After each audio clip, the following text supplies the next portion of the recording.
ఒక్కొక్కరి మీద రాలిందట, ఒక్కొక్కరి మీద రాలితే అందరూ పరిశుద్ధాత్మతో నిండుకొనిన వారై ఆ ఆత్మ అంటే యేసు ప్రభు ఏ ఆత్మనైతే పంపుతానని చెప్పాడో ఆ ఆత్మ పంపబడింది, వారి మీదకి పంపబడింది. ఆ ఆత్మను వారు పొందుకున్న వారై ఆ ఆత్మ వారికి వాక్శక్తి అనుగ్రహించిన కొలది అన్య భాషలతో మాట్లాడసాగిరి. అన్య భాషలతో మాట్లాడటం జరిగింది. ఇదంతా అయిపోయింది. ఇప్పుడు మీకు ఇక్కడ అనుమానం కలగొచ్చు. ఏంటంటే ఏమండి, శిశువుల మీదకి దేవుని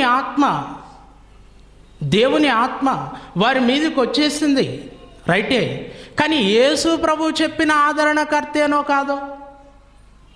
ఏమండి, యేసు ప్రభు చెప్పాడు కదా, ఆదరణకర్తనే పంపాడో లేదో?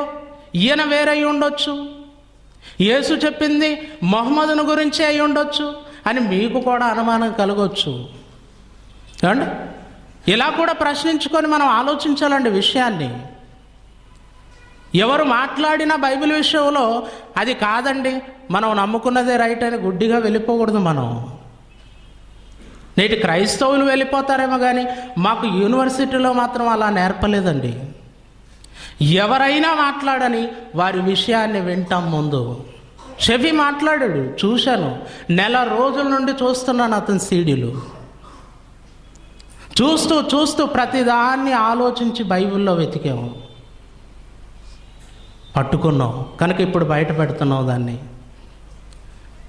యేసు ప్రభు చెప్పినటువంటి ఆదరణకర్తేనో కాదో అన్నది ఎలా రుజువు అవుతుందో ఇప్పుడు చూడండి. ఇక్కడ ఏమంటే వారు అన్య భాషలతో మాట్లాడుతున్నారు. శిష్యులు అన్య భాషలతో మాట్లాడుతుంటే అక్కడ కూడుకున్నటువంటి యూదులందరూ కూడా వీరేదో త్రాగేశారు, ఇంత ఉదయాన్నే త్రాగేసి వాగుతున్నారు అనుకున్నారు.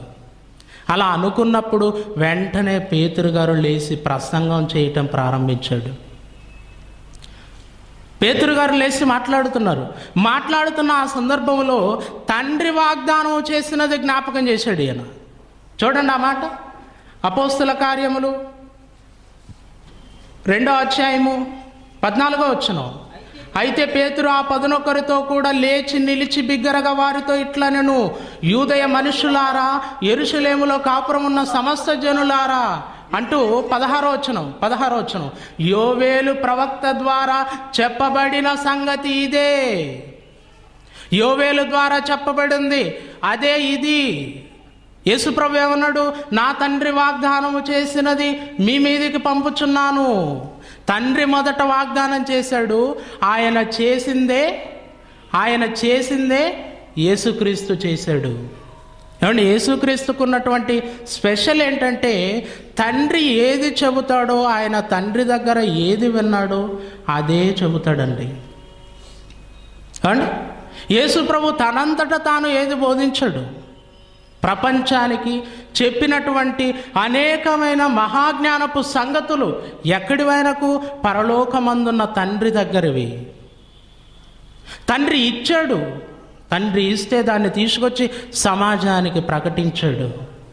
అలాగని యేసును తీసుకొచ్చిన వాడి కింద చూడకండి. యేసును తీసుకొచ్చాడు, ఆయనదేముందలే అనుకోకండి. ఆయన లేకపోతే పరలోకానికి వెళ్ళటానికి నీకు దిక్కే లేదు. ఏమండి, ఆయనను కాదనుకుంటే నువ్వు పరలోకం వెళ్ళలేవు. పరలోకం వెళ్ళాలి అంటే ఖచ్చితంగా చెప్పాడు ఆయన, నేనే మార్గమును సత్యమును జీవమును, నా ద్వారానే తప్ప ఎవడును తండ్రి యొద్దకు రాడు. ఇది కొంతకాలం, తర్వాత ఇంకొకరు వస్తారని చెప్పాడండి. ఈ మాటను చూసి అంటున్నాడు షఫీ, ఏమంటున్నాడు తెలుసా? యేసు నేనే మార్గమును సత్యమును జీవమును అని చెప్పాడు. అది అప్పటికే అంటున్నాడు, అది అప్పటికేనట. యేసు ప్రభు రాకముందు ఎవరి మార్గము అని అడుగుతున్నారు. ఒక క్రైస్తవ సోదరిమని లేచి అడిగిందండి. యేసు మార్గము సత్యము జీవము నా ద్వారా తప్ప ఎవరు వెళ్ళరని చెప్పాడు కదా, దాన్ని ఏమంటారు మీరు అంటే ఆయన అన్నాడు, యేసుక్రీస్తు అప్పటికే మార్గము అన్నాడు.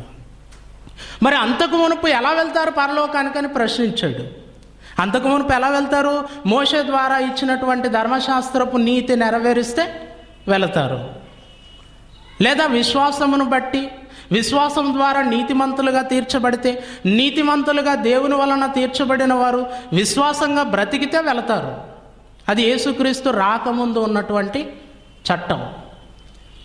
యేసుక్రీస్తు వచ్చిన కాలానికి ఆయన అన్నాడు, నేనే మార్గం, సత్యం, జీవం, నా ద్వారా తప్ప ఎవడు పరలోకానికి రాడని.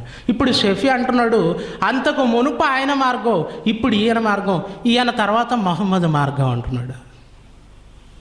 అండి, ఈయన తర్వాత మహమ్మద్ మార్గము అంటే ముందున్నది చెబుతున్నాడు కానీ తర్వాత ఉన్నది చెప్పటం లేదు.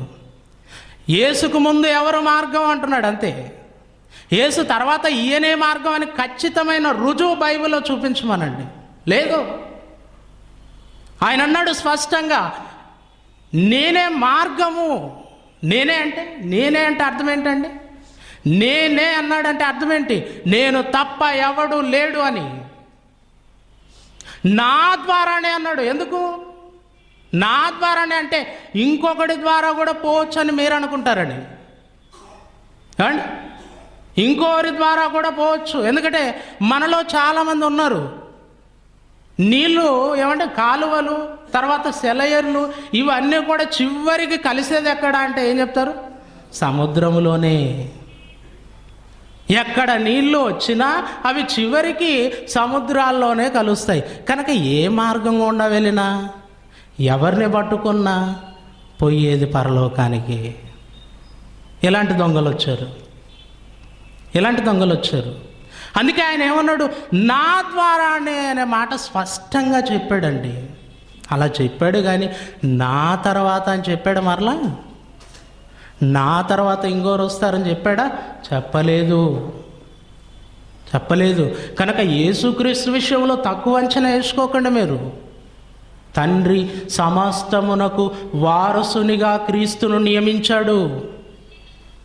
ఏమండి, సమస్తమునకు వారసునిగా నియమించాడు క్రీస్తును. పరలోకమందున్నవే కానీ, భూమి మీద ఉన్నవే కానీ, మరెక్కడ ఉన్నవైనను దేవుడు క్రీస్తు ద్వారానే సమాధానపరచుకోవాలనుకున్నాడు. క్రీస్తు ముందుండాలి, నిన్ను అంగీకరించాలి, పరలోకానికి నిన్ను చేర్చుకోవాలంటే నీ ముందు ఎవరుండాలో తెలుసా? ఎవరుండాలి? యేసు ఉండాలి. నిన్ను పరలోకం చేర్చుకోవటానికి దేవుడు యేసు ప్రభు నిన్ను సెలెక్ట్ చేయాలి. ఆయన చేస్తే తప్ప పరలోకంలో అడుగు పెట్టలేవు నువ్వు. కనుక యేసుక్రీస్తు విషయం తక్కువ అంచనా వేసుకోకండి. ఏదో తండ్రి యొద్ద విన్నాడు, అదే తీసుకొచ్చి చెప్పాడు. ఏమండి, ఇలాగే మాట్లాడుతున్నారు. యేసుది ఏమీ లేదండి, ఆయన దేవుడు అని చెప్పుకోలేదు, ఆయన ఎక్కడా కూడా తన గురించి గొప్పగా మాట్లాడుకోలేదు అన్నాడు. యేసుప్రభువే అన్నాడు, నన్ను గూర్చి నేను చెప్పుకుంటే నా సాక్ష్యము సత్యము కాదు అన్నాడు. ఇది తెలీదండి? నీ గురించి నువ్వు చెప్పుకుంటే ఎవరైనా నమ్ముతారా నిన్ను? ఏమండి, నేరం చేసి బోన్లో నిలబడతావు కోర్టులో. జడ్జి గారి ముందుకెళ్ళి, అయ్యా నేను నేరం చేయలేదు అని చెప్పండి, నమ్ముతాడు ఆయన? వెంటనే విడుదల ఇచ్చేస్తాడు నీకు?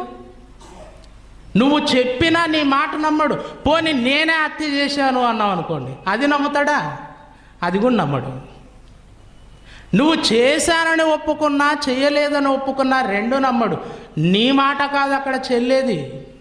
ఎవరి మాట చెల్లుతుంది? ఎవరి మాట? సాక్షి మాట చెల్లుతుంది.